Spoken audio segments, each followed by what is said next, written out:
In the wake of complaints about a faux fur cape being passed off as a genuine korowai by New Zealand Golf, Checkpoint can reveal the organisation was actually loaned a genuine korowai to be used at winners' ceremonies, but it's claimed the toanga was demanded back after it was disrespected and mistreated.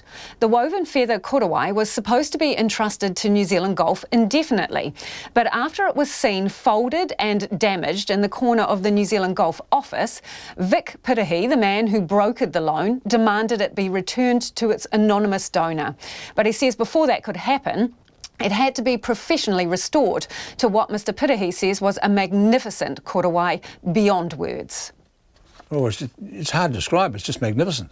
You know, it was shiny, pristine condition. Fantastic. Thing of beauty? Yeah, really.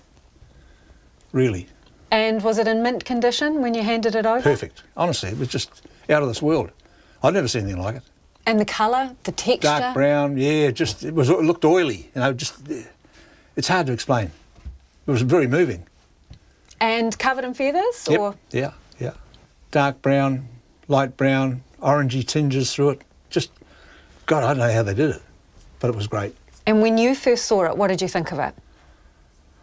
I couldn't believe it. I thought, gee, you just don't give these things away. I mean, he didn't give it away. They loaned it to us, which we loaned on to New Zealand Golf for a specific purpose. Right, so you thought it was a precious thing? Oh, yeah, very much. So how did you come up with the idea to gift it on loan to New Zealand Golf? It wasn't my idea. It was the CEO at the time, Larry Graham. He was a real good fella. He rang me and said, we can get hold of one of these, because I've got an idea where we'd like to present it to the winner and have photos taken with a korowai on. I said, well, let me dig around. So I dug around and come up with it. So did he want to make it a thing, a grand occasion? Yeah, and he did. He did. How so? The presentation was, you just couldn't describe it. So I think it was 2006 up at Gulf Harbour. And the guy, we were hoping Michael Campbell would win it. But he got beaten, and this Aussie bloke won it, but that's fine. And he took it away, but it was just a special day. So where is that korowai now? Back with the owner. Back with the owner? Mm. And why is that? Because they only loaned it to me. How did the korowai come to be returned to the owner? Was there a problem? Oh, God, you didn't say that again. Judge Brown and I went to a meeting over at New Zealand Golf with Murphy. And this is Dean Murphy, who was the boss? Yeah. At that meeting, going in, I noticed that the frame on the wall didn't have the korowai in it, and we saw it over on the table, folded up into squares, which is the worst thing that can happen to them, because it ruins the feathers. So just to be clear, this korowai, this beautiful item that you had got for them on loan, it was what? Just folded in squares. Yeah, and that's why it lost its lustre, I think. Well, why wasn't it in the glass cabinet? Good question. Ask New Zealand Golf. Probably too lazy to put it up. So what did you think when you saw it sitting there folded up? After that meeting, we went back to Mick's place, and it was decided we'd send an email requesting it back because of the lack of respect shown it. So you specifically wanted it back? Yep. Because it had been treated badly? Yep. Yeah, that's exactly right. But the New Zealand Open was coming up later on in the year. I said, rather than ruin that, you can use it for that one, then I'll come and get it back. So they used it for that? Yep. And then you go to get it back, and what happens? Well, we had a meeting with Murphy at Chamberlain Park with a fellow called Adrian Farnsworth, who was the lessee then. We were discussing different things about junior golf, and I asked about the korowai. And he said, look, I'm sorry, it's down in Christchurch in our bin. What do you mean by bin? What do you call them? Containers. A container, okay, freight container. Coming back. Yeah, freight container. It's coming back to Auckland, it'll be back here in January. I said, that's fine. So I'll ring again in January, which I did. It still hadn't, by January the 9th, it wasn't there. So when I asked again, he said, the bloke that won it took it back to Australia to have some photos taken with it. Well, that was the end for me. I couldn't believe it. So what couldn't you believe about that? Well, how would you get it out of the country? How would MAF let it out? I don't know. And so what arrangements had been made with New Zealand Golf about where this korowai should be kept and whether it should be allowed out of the country? Well, once again, good question, but Larry Graham was explicit. He had this frame put on the wall and it was hung up beautifully. They took it away to the open, used it, and it went back up again. It looked great. So it was just to be used for the ceremony, the winner's ceremony? Yeah, that's all.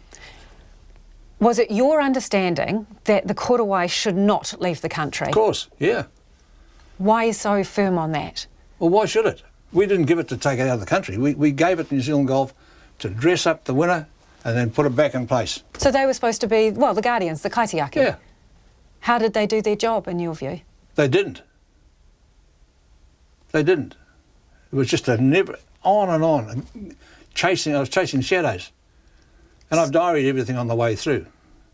We should tell people you've got your 2012 diary here. You've kept, you've kept explicit notes on this. So the korowai, it goes out of the country, and you're shocked to hear it's over in Australia. Yep. And what happened to it over in Australia? Well, they must have had some photos taken with it, I presume. That was Murphy's understanding, and sent it back. What kind of condition was it when you saw it next? It wasn't very good because I contacted a woman at Unitec, Judy Hoaya, and I took her over to have a look at it, and she said, "Oh no, this needs needs restoring." So we had they done anything to try and fix it? When I went in there the last time to pick it up, it was laying on a table with a couple of phone books sitting on top of it. For what purpose?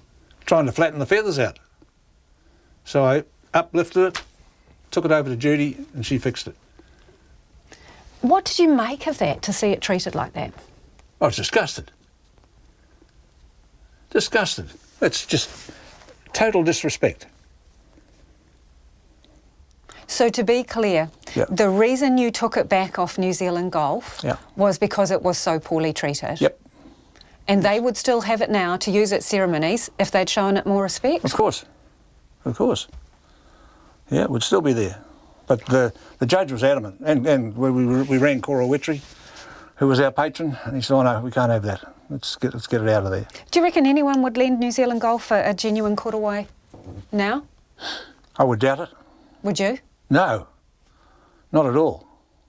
So what do you make of the fact that, well, New Zealand Golf had the genuine item, a beautiful korowai by your description. They no longer have it because they treated it badly, you say. They're using a cloak made of faux fur that's been sourced from China with rooster and turkey feathers. What do you think of that? That's a joke. I can't believe it. Surely they wouldn't stoop that low.